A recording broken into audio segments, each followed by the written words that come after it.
video. Now digitally remastered to blow you away. The things I do for England. The James Bond 007 collection. Yours to own. Congratulations, Town Hall. 20 years of being the talk of the town. Deadlock over the budget. President Clinton and the Republicans refuse to agree on how the government will spend its money. And what happens if the government starts shutting down as a result? No new applications for Social Security, no new passports. The National Zoo would close its doors, and so would many national parks. From ABC, this is World News Tonight with Peter Jennings. Good evening. We begin tonight in a corner, which is precisely what the Congress and the President have managed to back themselves into, not to mention the country, in their determination to best one another politically. The struggle between the White House and the Republican leadership in Congress has descended once again to a mean and nasty fight about the government's finances, while at midnight tonight, the government's authority to spend money technically ends, and many of the services which government extends to the taxpayers will likely be suspended. So we go first to Capitol Hill and ABC's John Cochran. With no earthly prospect of a quick way out of this mess, the Senate chaplain sought help elsewhere. And with the looming crisis of governmental shutdown, we ask you to bless the negotiations of this day.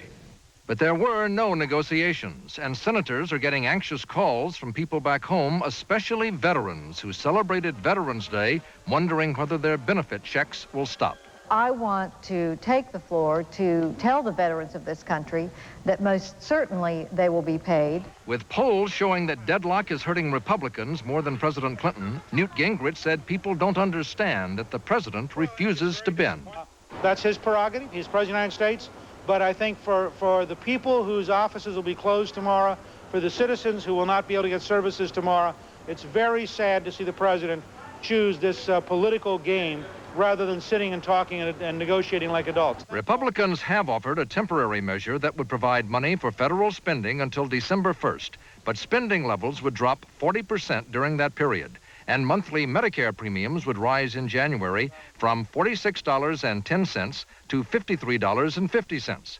The first offer of a compromise came from the Republican chairman of the Budget Committee, Pete Domenici. Perhaps the solution is to freeze that at $46.10 for 3 or 4 months.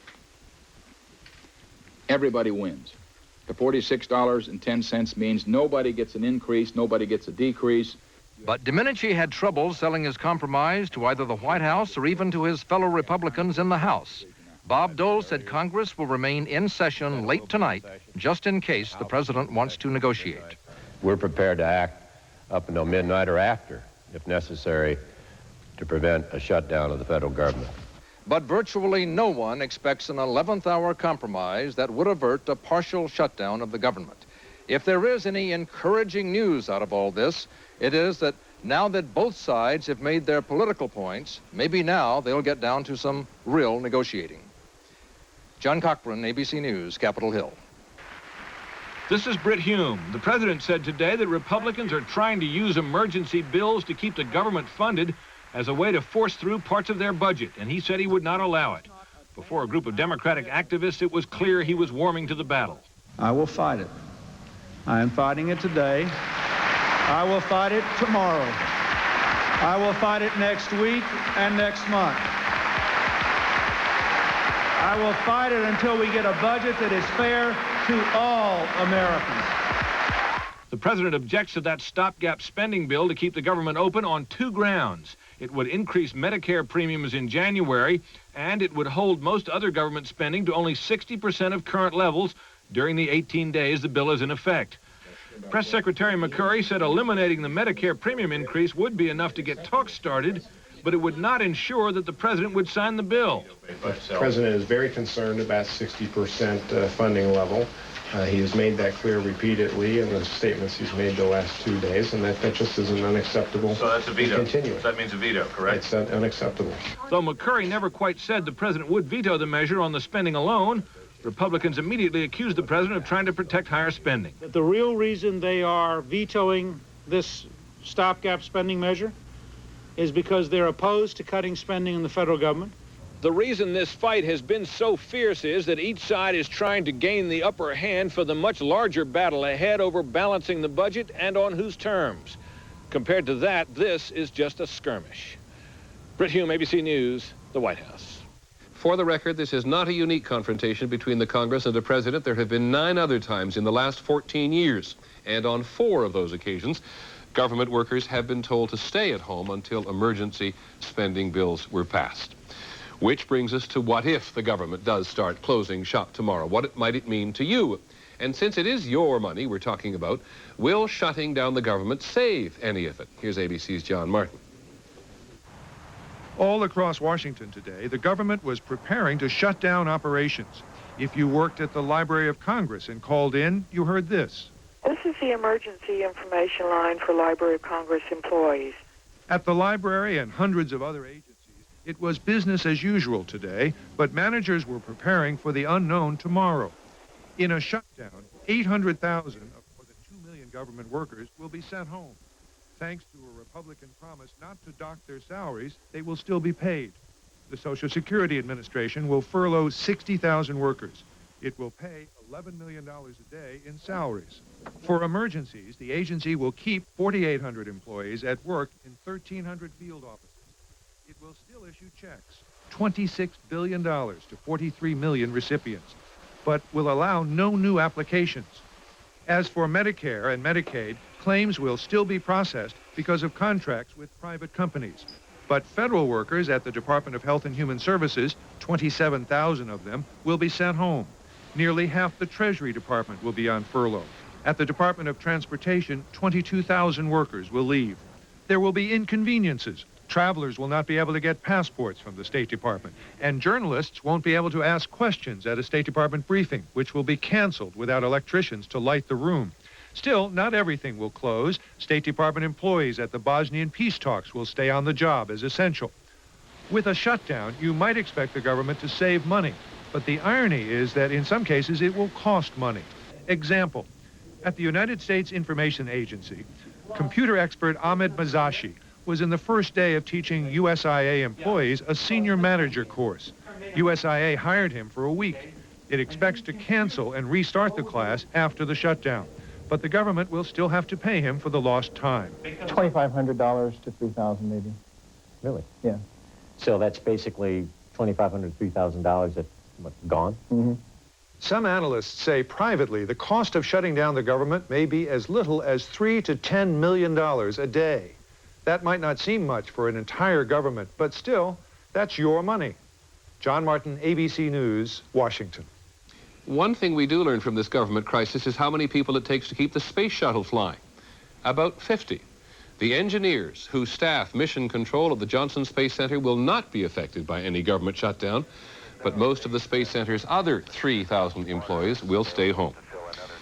Well, we're not finished yet. While the President and the Congress are at loggerheads over the spending bill, they're also at an impasse over borrowing. This morning, President Clinton vetoed a bill that would have permitted the government to exceed the legal debt limit of $4.9 trillion. The Republicans had attached conditions to it that Mr. Clinton found unacceptable.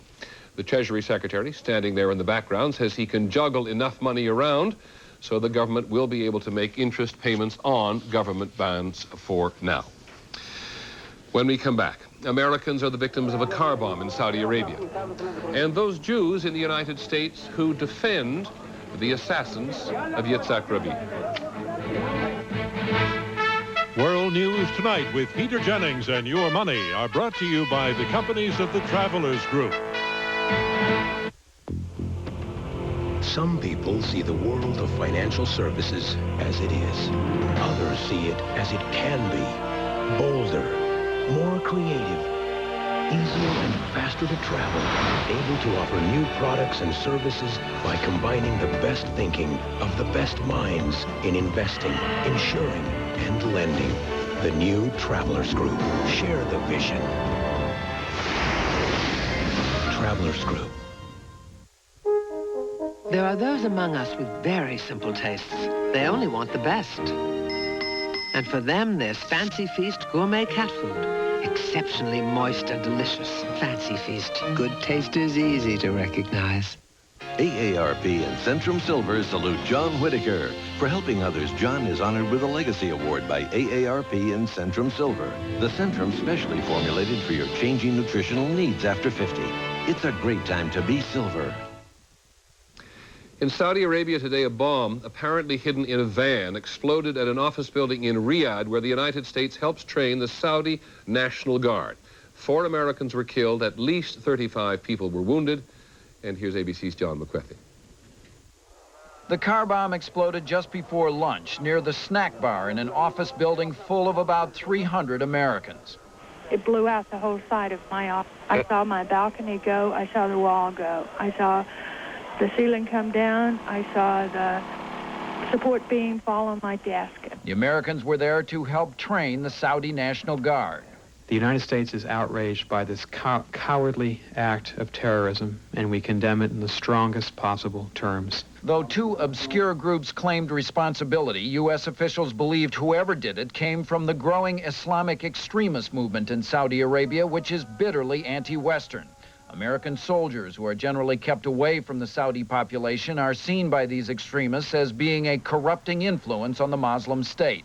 In the last year, a number of groups have threatened the Saudi government because of its ties to the U.S. They are quite numerous and capable and able.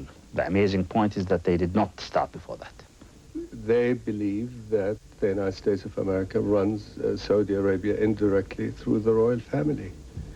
And the forces there, even when there are a training mission, represent an occupation force. In fact, there are about 7,000 U.S. troops in Saudi Arabia and more than 100 military aircraft. But all details are kept secret because of the extreme sensitivities of the Saudi government. Though today's terrorist attack was the first against a U.S. facility in Saudi Arabia in half a century, Americans there are being ordered to beef up security and lower their visibility. More trouble is expected. John McWethy, ABC News, the Pentagon. In business news today, no sign that the financial markets are panicked about the money deadlock in Washington. Government bonds actually closed higher, and so did the Dow Jones Industrial Average, up 2.5 points to close at 48.72. On the NASDAQ, stocks lost about 5 points. We'll be back in just a moment.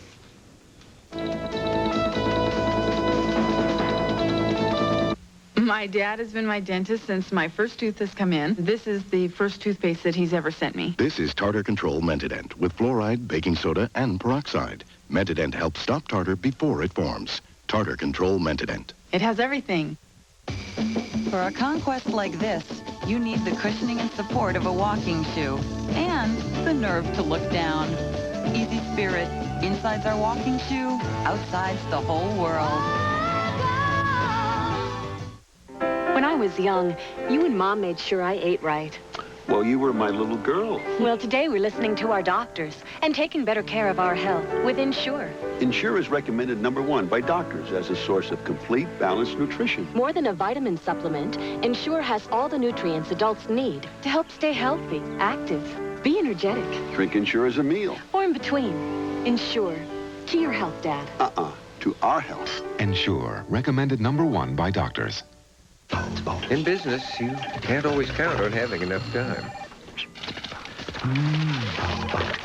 But you can count on AT&T, because only AT&T guarantees you a competitive price. Our 1-800-COMPARE Center will give you an immediate side-by-side price comparison, and we're so sure that our prices are competitive that if you don't agree, we'll give you 1 month's worth of long distance up to $500.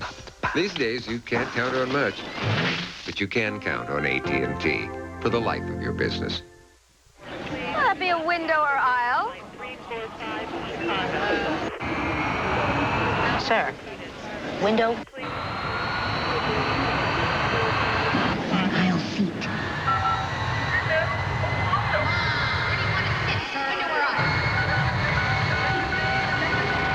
Your final boarding call. Well, at least you know where to sit when you get home. The Accord Coupe from Honda. Possibly the world's easiest decision. In Israel today, one of the country's most senior police officials said he believes that 3 young men planned the murder of Prime Minister Rabin, and several other acquaintances knew of the plot. Investigators are also examining very closely whether extremist religious leaders may have encouraged the killer. Here's ABC's Bill Rediger.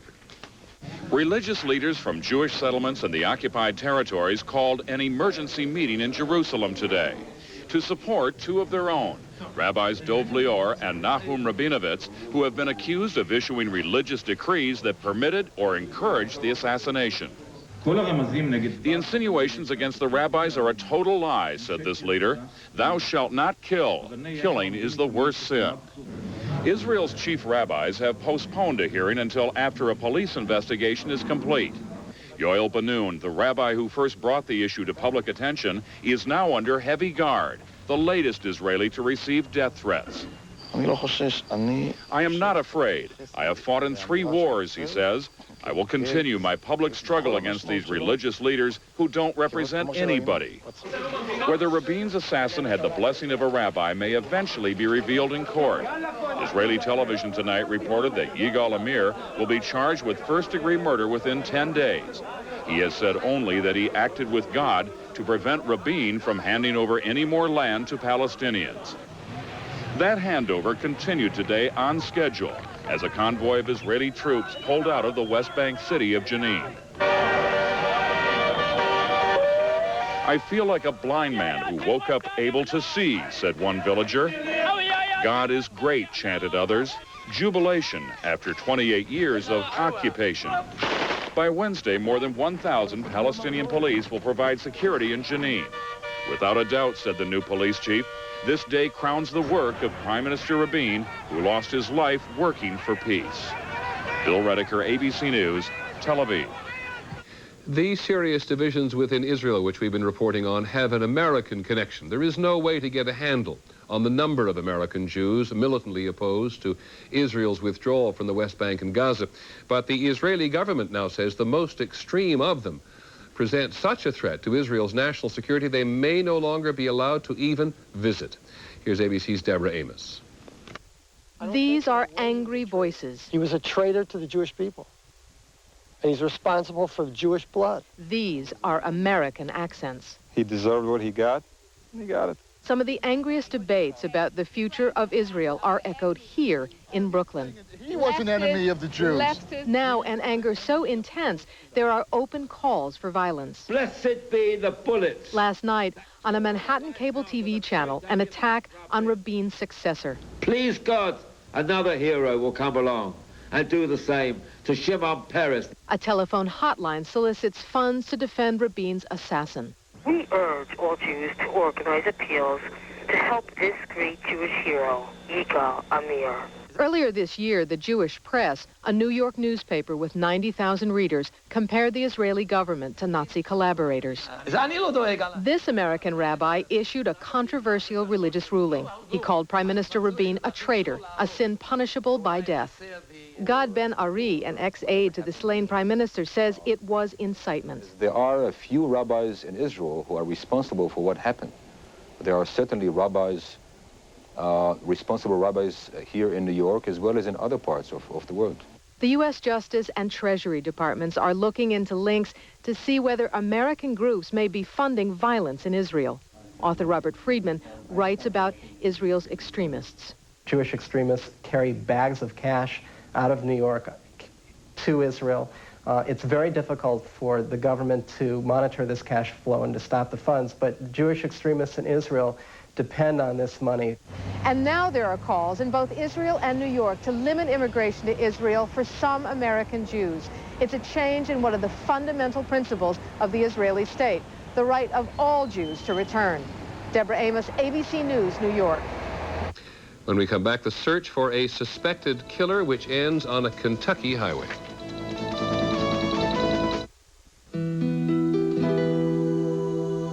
A sparkling ship on crystal waters is coming.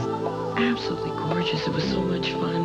The perfect lobster is coming. Our waiters, they would do anything for us, any time. Perfection is coming. Like a gift from the captain. Memories are coming. 3 or 4 days in Royal Caribbean's Baja are coming. You've got some Royal Caribbean coming.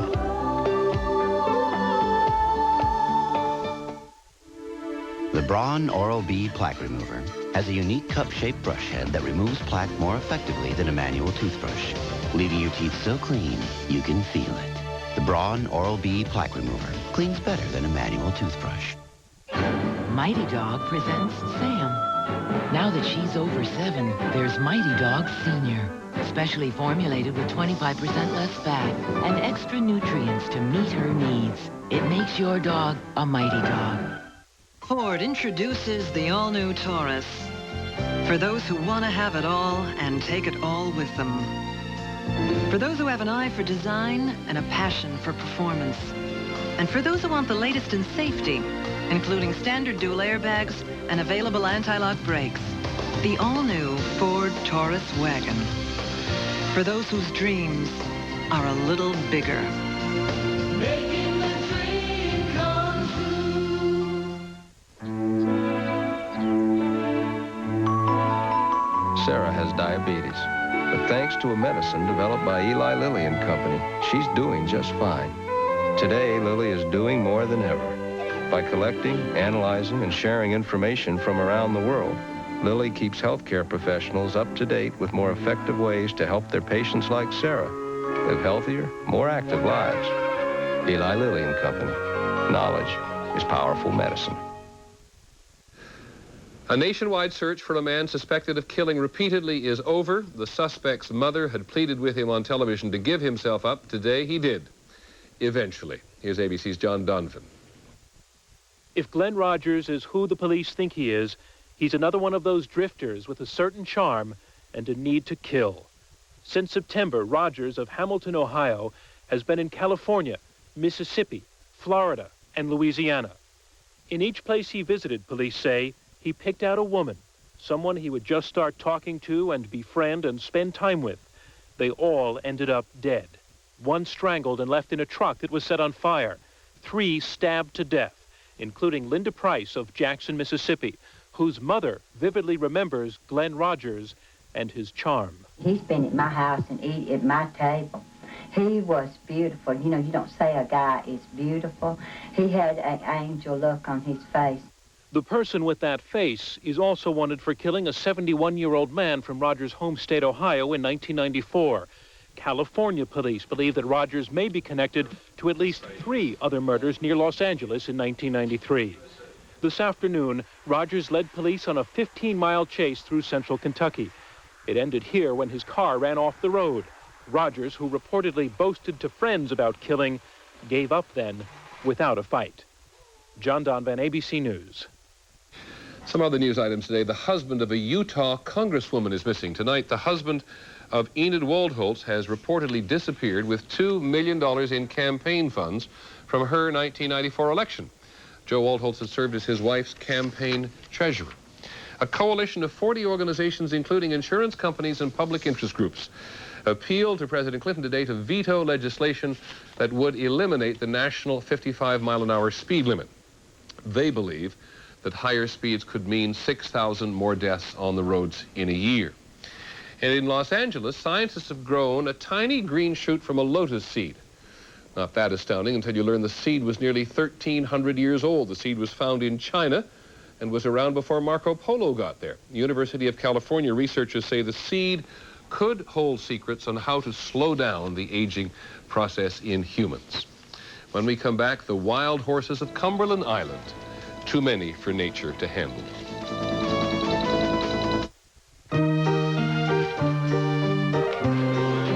We're very fortunate to have such a wonderful family. After his operation, his body was like twice the normal size. He was on this respirator for 3 weeks. It was kind of lonely around here. I got Aflac through our company. The owner of the company felt that we should have it. It turned out fabulous. Aflac covers the unexpected costs of getting better so you can get on with life. Everything worked out wonderful. When was the last time you played in the rain? Let your hair go wild. Flexed your muscles to the world. Stayed up past your bedtime. When was the last time you really had fun in a car? Riviera by Buick. Go ahead. Express yourself. Why just decorate when you can deck the halls? Why just make dessert when you can make magic? Cool Whip has 2 grams of fat. 2 merry little grams. So why live a little when you can live a lot? Ricola.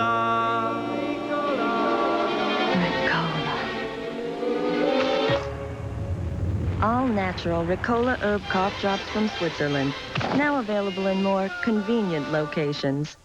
I'm Steve Dunn. Coming up on Channel 2 News at 6:30. Their daughter died, then their house burned down. Find out how a community is helping a family come back from tragedy. And will the Fort Vancouver High band instructor be allowed back after a hazing incident at 6:30? Finally this evening, Dateline, Cumberland Island, Georgia, just off the Georgia coast. Cumberland Island was given to the nation by the Carnegie family as a wildlife preserve. It is a magical place where wild boar and wild turkeys, and especially horses, have managed to live in harmony with man for a very, very long time. But because man and the horses have had an impact on the island, there is a problem. Here's ABC's Linda Patillo. It is beautiful and pristine.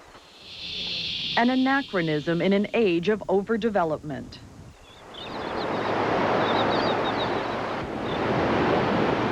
It's really one of the jewels on the eastern coast. Once a retreat for wealthy families and now a national park, this reclaimed wilderness's most enduring symbol is its wild horses. Brought here first by the Spanish in the 1700s and later by summer residents, the horses are descendants of Appaloosas, Arabians, Western Mustangs, and even retired circus horses. More than 250 horses run free here. They're part of Cumberland Island. They're what makes Cumberland so special and beautiful. Looks like 4 mares and a stallion. But the National Park Service says the growing herd threatens the ecological balance of the island. The horses eat the sea oats that hold sand dunes in place and overgraze the marshes that are nurseries for crabs, shrimp, and fish. There are no grasses hardly at all here. If you look across the creek and along the edge of the creek, where horses cannot get to and graze, you can see what normally would be here in this community. Among the actions the Park Service is considering, moving the horses off the island or reducing the herd to a small number through controlling birth rates and offering them for adoption. Island residents say the horses have been here for as many centuries as the gnarled old live oak trees and that the Park Service should not interfere with nature. It gives you a sense of tranquility just having them over here, to know that they're wild and free and nobody bothers them except the government. The residents want the Park Service to let nature take its course, but the park rangers say man has already intervened here by bringing the herds in the first place, and that the large number of wild horses and the fragile wilderness cannot coexist. Linda Patillo, ABC News, Cumberland Island, Georgia. And that is our report on World News Tonight. Later this evening on Nightline, the very latest on the possibility of a government shutdown tomorrow. I'm Peter Jennings. Have a pleasant evening. We'll see you tomorrow. Good night.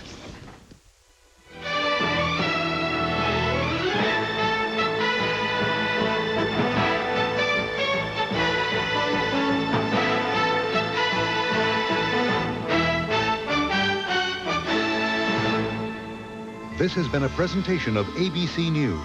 More Americans get their news from ABC News than from any other source. Tuesday, Hayden's got some superstar guests. Coach, we think you're the greatest. Did you hear that? He called me coach. Will they make his wildest dreams come true? We want to come out of retirement and play for you. We like style. I didn't even know I had any style. A new coach after Home Improvement Tuesday on A to C. Just ahead on Channel 2 News at 6:30.